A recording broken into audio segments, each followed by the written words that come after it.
दोस्तों 24 सितंबर 2014 मंगल ग्रह के ऑर्बिट में इसरो द्वारा भेजा गया मंगलयान नाम का सैटेलाइट पहुंचा तो ये दुनिया भर के लिए एक अचंभे का विषय बन गया। दुनिया भर से इसरो को अपने इस नए कीर्तिमान के लिए ढेर सारी शुभकामनाएं मिलने लगी। लेकिन ऐसा क्या है मंगल ग्रह पर कि भारत को वहां अध्ययन के लिए अपने सैटेलाइट को भेजना पड़ा? दोस्तों इस वीडियो में हम जानेंगे कि मानव जाति की भविष्य के लिए मंगल ग्रह क्यों इतने मायने रखता है और आखिरकार क्यों भारत से लेकर अमेरिका तक सारे ही देश मंगल ग्रह को जानने के लिए इतनी जी जान लगाकर मेहनत कर रहे हैं। दरअसल आज से करीब 450 करोड़ साल पहले मंगल ग्रह और पृथ्वी दोनों की ही परिस्थितियां एक समान थीं।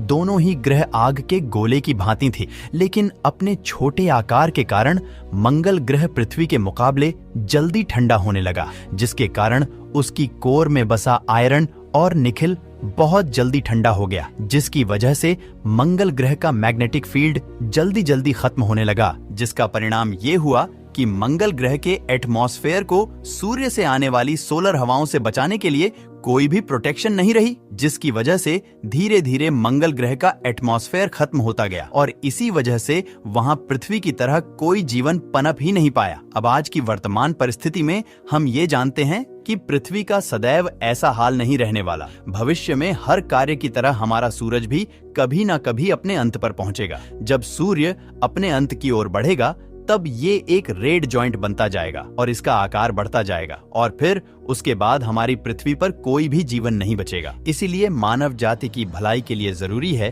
कि अपने लिए किसी और प्लेनेट की खोज करें, जिससे कि हम अपना दूसरा घर बना सके और वहां रह सके।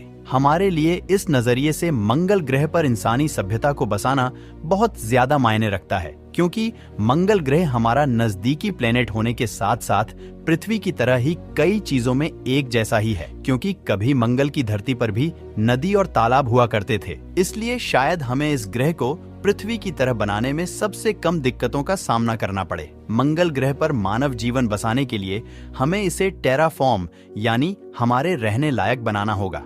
इसके लिए सबसे ज्यादा जरूरी है कि हम मंगल की सतह पर एक एटमॉस्फेयर क्रिएट करें, जिसके लिए हम ग्लोबल वार्मिंग का सहारा ले सकते हैं। ऐसा करने से मंगल की सतह पर मौजूद CO2 की एक परत बननी शुरू हो जाएगी, जो दिन प्रतिदिन मोटी होती जाएगी। इससे ये होगा कि मंगल के एटमॉस्फेयर में गर्मी बढ़ने लगेगी और इस वजह से मंगल के सतह पर बसे आइस कैप्स पिघलने लगेंगे। ऐसा होने पर मंगल की सतह पर फिर से नदियां बहने लगेगी, जो कि वापस भाप बनकर बारिश करेगी, जिससे कि वहां पर पृथ्वी से ले जाए गए माइक्रोब्स को बसाया जा सके। अगर पृथ्वी से ले जाया गया एक भी माइक्रोब्स वहां के वातावरण में बस पाता है तो वह धीरे धीरे खुद को रिप्रोड्यूस करके वहां भी धरती की तरह नई प्रजातियों को पनपने का मौका देगा। ये मानव जाति की बहुत बड़ी उपलब्धि होगी, क्योंकि ऐसा करके हम उन जरूरी चीजों को जान पाएंगे जिससे हमें फिर किसी अन्य प्लेनेट पर इंसानी सभ्यता को बसाने में आसानी होगी। मानव जाति अपने अस्तित्व को बचाने के लिए किस सीमा तक जाएगी ये तो भविष्य ही बताएगा, पर अभी की तैयारी को देखकर तो यही लगता है कि मानव जाति इस यूनिवर्स के कोने कोने तक जाएगी और बहुत ही जल्द मानव जाति एक प्लेनेट से बढ़कर मल्टी प्लेनेटरी सिविलाइजेशन बन जाएगी। अभी हमारे द्वारा किए जाने वाले कार्य शायद वर्तमान में इतने जरूरी ना हो, लेकिन हमारे आने वाली जनरेशन के लिए शायद हमारा यही एक कदम सभी के काम आएगा।